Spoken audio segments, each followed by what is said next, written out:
மயிலாடுதுறை அருகே குறைந்த அளவு வோல்டேஜ் பிரச்சனையால் மின்சாதன பொருட்கள் சேதமானதாக பொதுமக்கள் குற்றச்சாட்டு.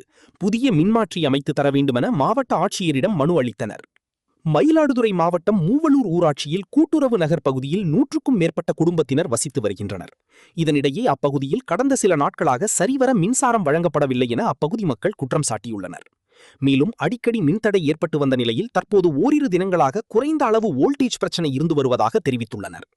இதன் காரணமாக வீட்டு உபயோகப் பொருட்கள், டிவி, ஃப்ரிட்ஜ் உள்ளிட்டவை அடிக்கடி பழுது ஏற்படுவதாகவும் பள்ளி மற்றும் கல்லூரிக்கு செல்லக்கூடிய மாணவர்கள் கடும் அவதிக்கு உள்ளாகும் நிலை இருப்பதாக வேதனையுடன் தெரிவித்துள்ளனர்.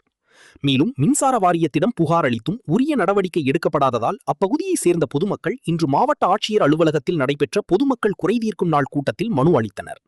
தொடர்ந்து தங்கள் பகுதிக்கு புதிய டிரான்ஸ்பார்மர் அமைத்து தர வேண்டும் என அவர்கள் அளித்த மனுவில் குறிப்பிட்டுள்ளனர். மனுவினை பெற்றுக்கொண்ட மாவட்ட ஆட்சியர் புதிய நடவடிக்கை எடுப்பதாக அப்போது தெரிவித்தார். சண்முகம், மூவலூர் ஊராட்சி, மகாதானபுரம் கூட்டுறவு நகர்லேருந்து வரோம். எங்கள் ஊரில் கரண்ட் லோ வோல்டேஜ் பெரும் பிரச்சனையாக இருக்குது 15 நாளாக. அதனால் எங்கள் ஊரில் எங்கள் வீட்டில் டிவி ரிப்பேராக போயிடுச்சு, ஃப்ரிட்ஜ் ரிப்பேராக போயிடுச்சு. அதனால் மனு கொடுக்கறதுக்காக வந்திருக்கோம். இந்த மனு சார்ட்ட கொடுத்துட்டு போனால் ஏதாவது நடக்குங்கிறதுக்காக மனு கொடுத்துட்டு சொல்லிட்டு போகலான்னு வந்திருக்கோம் சார். மின்சார வாரியத்தில் ஏதாவது மனு கொடுத்தீங்களா? மின்சார வாரியத்தில் ஃபோன் பண்ணி கேட்டோம் சார். ஃபோன் பண்ணி கேட்டோம், அவங்க செஞ்சு தரேன்னு சொன்னாங்க. நான் இது வரைக்கும் நடவடிக்கை இல்லை சார். அதனால தான் சார் கலெக்டர் ஆஃபீஸில் அங்கே கிட்டத்தட்ட ஒரு 10 வீடு இது மாதிரி பாதிப்பு இருக்குது சார். 100 வீடு கிட்ட இருக்குது. 10 வீட்டில் இந்த மாதிரி பிரச்சனை சார்.